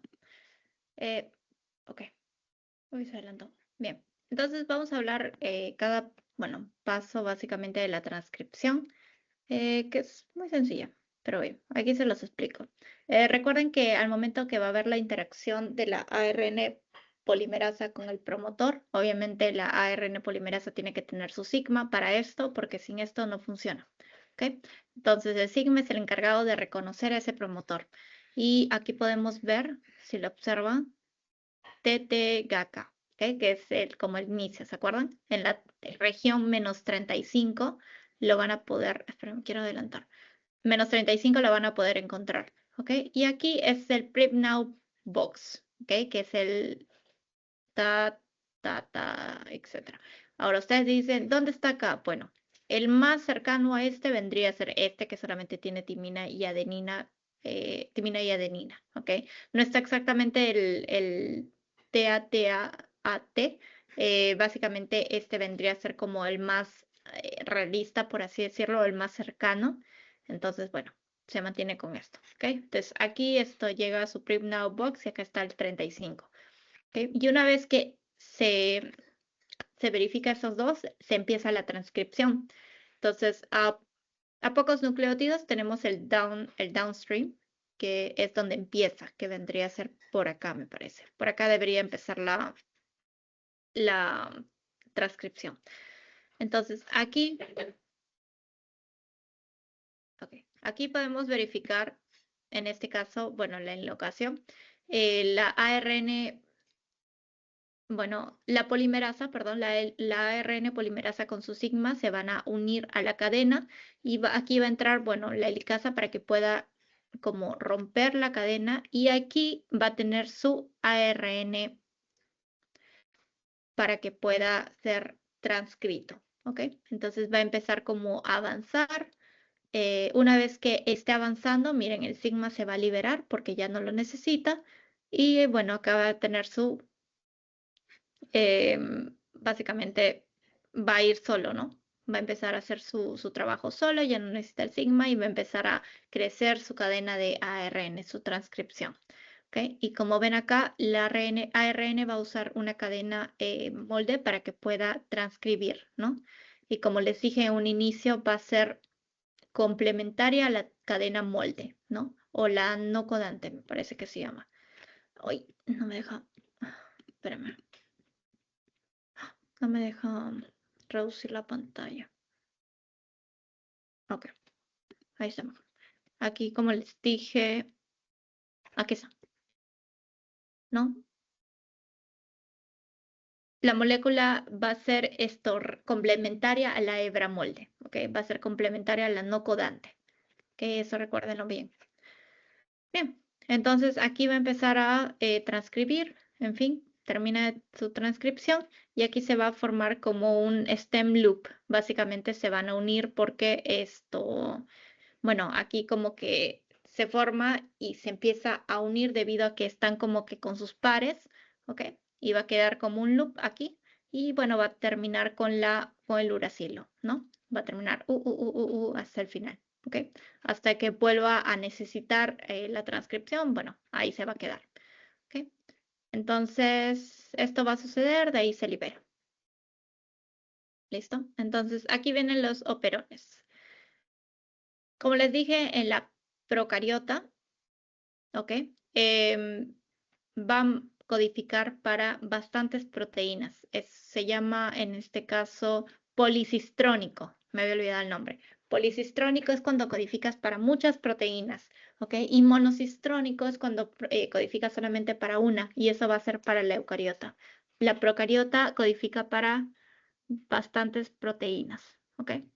Entonces, bien, en bacterias los genes que codifican las enzimas de una vía metabólica se encuentran conformados por operones y el operón viene a ser el grupo de genes, como ven acá, estructurales transcrito bajo la dirección de un promotor.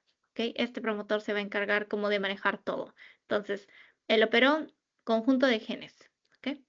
Y la transcripción de un operón da como resultado al ARN mensajero policistrónico. ¿Ok? Entonces va a hacerse su transcripción, vamos a tener aquí el mensajero que va a ser policistrónico y este se va a encargar de traducir para muchas proteínas, ¿ok? Porque es procariota.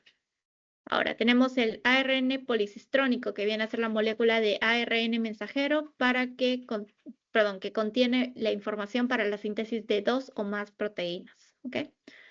Para que lo tengan ahí. Entonces, esto, como les dije, es solamente procariotas. Eucariotas monocistrónicos, solamente una. Transcripción en eucariotas. Esto se va a realizar en el núcleo, ¿ok? Entonces, el proceso es un poco complejo, ya que se tiene en cuenta que el ADN está empacado en nucleosomas y que el cromosoma es mucho más grande y que usa más genes o usa más proteínas, etc. ¿Ok? Entonces, va a haber 3 ARNs polimerasa que van a transcribir diferentes tipos de genes. Y tenemos el ARN polimerasa 2, que es el principal que transcribe la mayoría de genes, ¿ok? Que codifica proteínas y produce, por lo tanto, ARN mensajero. El principal es este. Codifica mayoría de proteínas y produce ARN mensajero. Y requiere, obviamente, esta va a requerir de factores de transcripción, ¿ok? Para su proceso. No puede ir sola. Así que es como si fuera el sigma. ¿Se acuerdan del sigma que necesitaba la ARN polimerasa necesitaba su sigma? Bueno, en este caso de la eucariota, la ARN polimerasa 2 va a necesitar algo parecido a su sigma, que son factores de, básicamente, de transcripción. ¿Ok? Y estos pueden ser, a ver si lo tengo. Ay, espérame, no puedo sacar. Ok. Espérame. Ok, esto.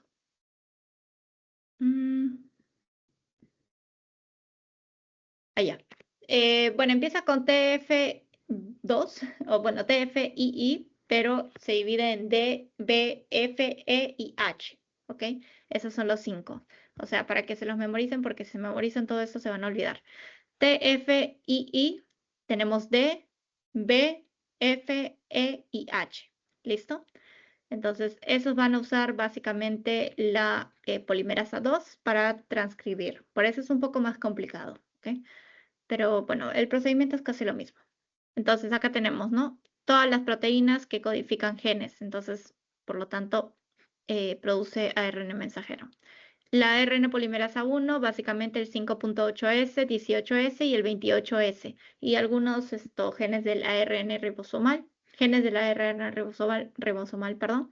El polimerasa 3 de transferencia, genes de transferencia 5S, algunos genes de ribosomal y, bueno, otros genes, ¿ya?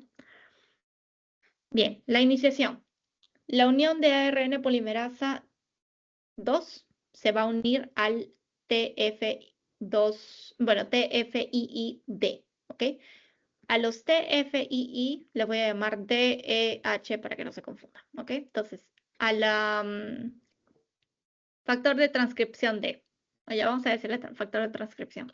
Okay. La ARN polimerasa 2 se va a unir al factor de transcripción D y el factor de transcripción D va a reconocer la caja TATA. Va a haber una caja TATA que tienen que reconocer. Así como tenía que reconocer el sigma a lo que era el menos 38, menos 35, perdón, y el menos 10, que era TAAP. Ok, y el otro era TAGACA, ok.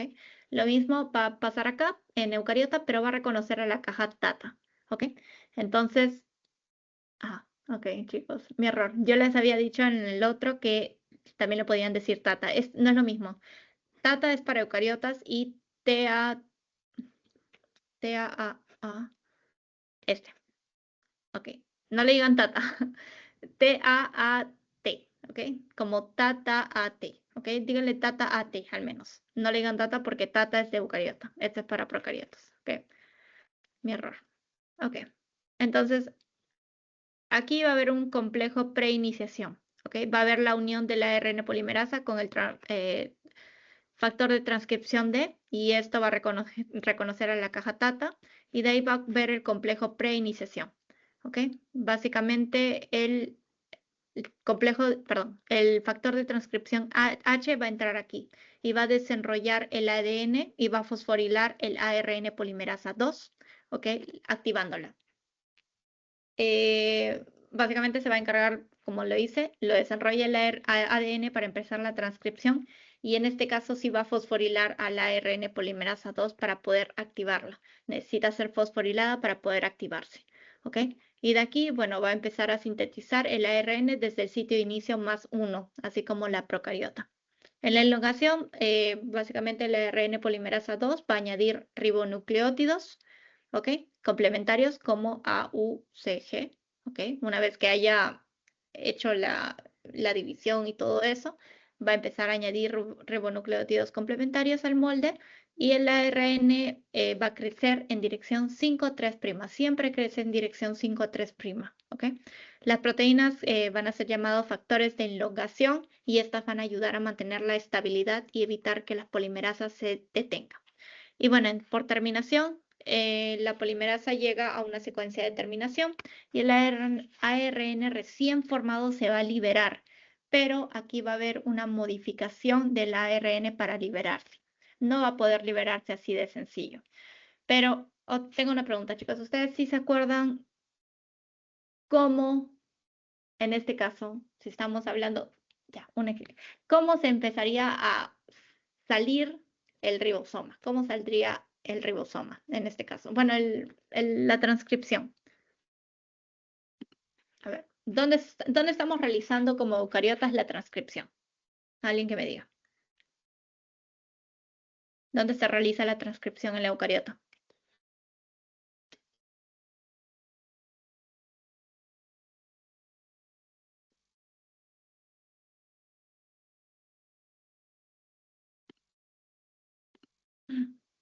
Se me durmieron.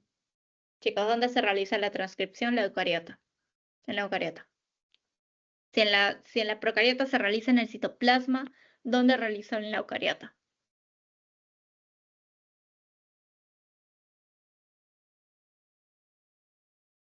Núcleo. En el núcleo, ¿no? Muy bien, en el núcleo. Entonces, si la transcripción lo realizo en el núcleo y termino la transcripción, todo muy bonito, se transcribió lindo, tengo que salir al citoplasma, debido a que tengo que hacer la proteína, porque la proteína no se hace en el núcleo, eso ya llega a ser en el citoplasma por los ribosomas. Entonces, ¿cómo va a salir al citoplasma? ¿Se acuerdan? ¿Quién va a ayudarlos a salir al citoplasma?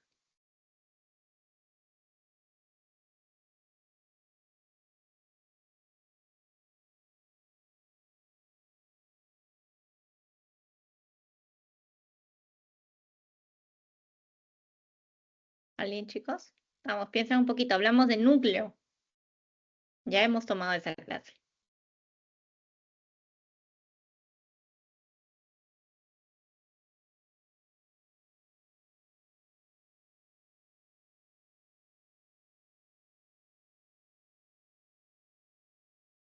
¿Alguien? Núcleo. No fue hace mucho. Bueno, fue regular. Pero supone que me prestaron atención. Hay unas proteínas en especial que van a ayudar a que salga o entre lo que sea del núcleo por el complejo poronuclear.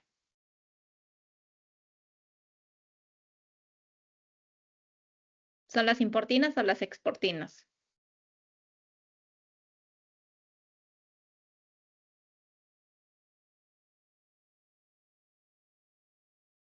Portinas.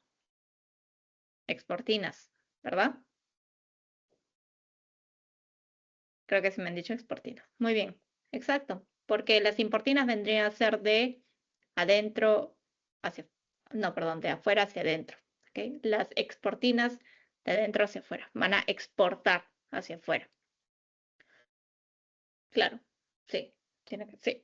Ok, entonces, sí, muy bien. Entonces, por las exportinas van a salir. ¿Por qué? Porque no pueden pasar así nomás. Ok, el núcleo es una envoltura, tiene una envoltura muy protectora, muy selectiva, ok, porque tiene su gen adentro, por lo tanto tiene que protegerlo. Entonces, la forma como va a salir va a ser por las exportinas. ¿Ok?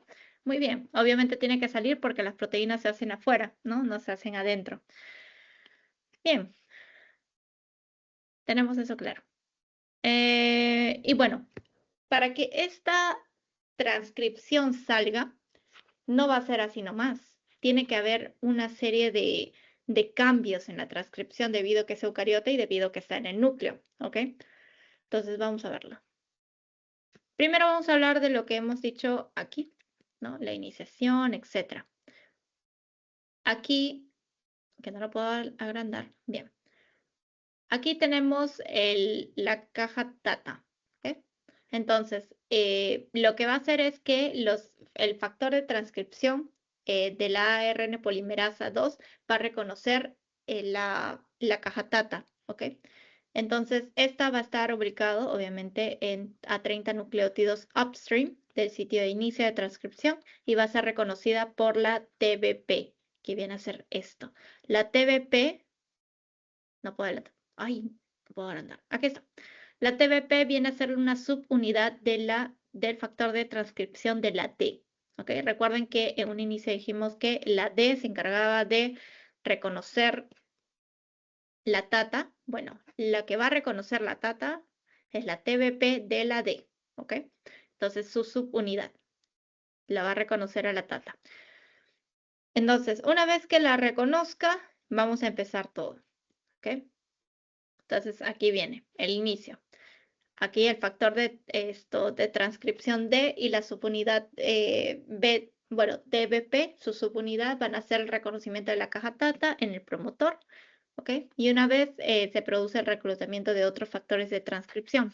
Ven acá, acá tenemos la B, factor de transcripción B, aquí tenemos la TBP con la D, ¿ok? Y aquí van a colocarse, aquí viene la B, se va a colocar también encima y aquí va a venir los otros factores de transcripción, la E y la H. Se van a colocar también junto con la ARN polimerasa con su CTD, ¿ok? Entonces se va a producir el reclutamiento de los factores de transcripción, básicamente el ARN polimerasa 2, y después estas van a hacer que, bueno, empiece su procedimiento básicamente, ¿ok? Entonces, toda esta unión, bueno, perdón, la TFH va a hacer que esta fosforile. Entonces, va a activar a la polimerasa 2, ¿ok? La ARN polimerasa 2, que como se los dije aquí, el factor de transcripción H va a desenrollar al ADN y va a fosforilar a la ARN polimerasa 2 activándola. Entonces, lo que va a fosforilar es al CTD, ¿ok? Y la va a activar. Y bueno, aquí va a empezar todo su procedimiento, ¿no? Ay, me da la cabeza. Perdón, chicos. Ok, esta va a liberar la enzima de los factores de transcripción y se va a iniciar la elongación. Y después, una vez que se termine, ¿no? Va a quedar un transcripto primario, ¿ok? Y aquí va a pasar la transcripción una vez que haya pasado toda la transcripción. Vamos a llegar al final, ¿ok? Entonces va a haber una unión de las proteínas CPSF y la CSTF. Y estas van a ser parte de la transcripción, ¿ok? Básicamente van a determinar el clivaje, ¿ok? De la secuencia de nucleótidos. Entonces va a haber una liberación del transcripto, ¿ok? Entonces CPSF indica la polidenilación específica del factor y esta es el clivaje de la estimulación del factor, ¿ok? Y bueno, una vez que estas dos como que se unan acá, van a liberar a la transcripción y esta transcripción se va a llamar transcripto primario, ¿ok? Entonces, básicamente esto. Bien, transcripción de eucariotas. Bueno, eso es lo que les decía, que una vez que se libere, no solamente va a salir del núcleo de esta manera, sino que va a pasar por 3 procesos, ¿ok? Porque así va a quedar nuestro ARN. Bueno, nuestra transcripción, ¿ok? Esta es la transcripto primario. Primero va a ser el capping, que va a ser la adición de un nucleótido modificado, 7-metilguanosina. Básicamente, bueno, a la guanina se le va a añadir como un gorrito, como dando un... Aquí tenemos el capping, ¿no? Como diciendo todo listo, ¿no? Puede salir. Entonces, esto va a estar en el extremo 5' del transcripto primario. Y de ahí va a entrar la poliadenilización, que va a ser la adición de 200 nucleótidos de adenina al coli poli A. Y esto va a permitir la protección básicamente de la transcripción, ¿ok? Sí, ok, por acción del poli A polimerasa. Ok, aquí está, poli A. De ahí va a haber el splicing. El splicing va a ser la remoción de los intrones.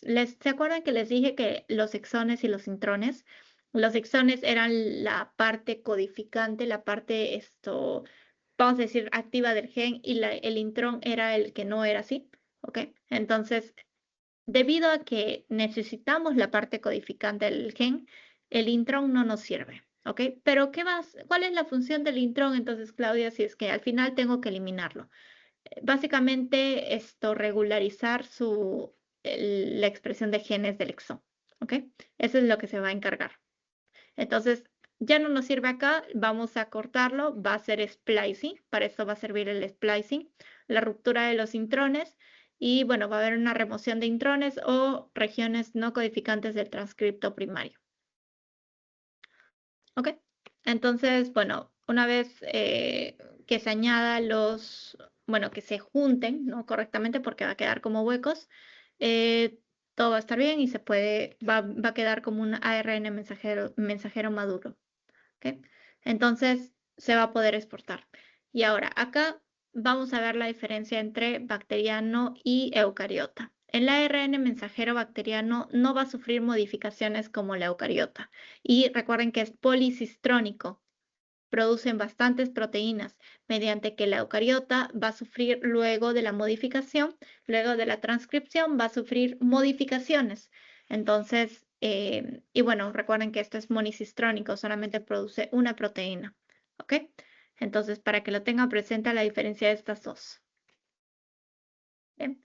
Y bueno, recuerden chicos que pueden seguir la página de Instagram, ahí se los dejo.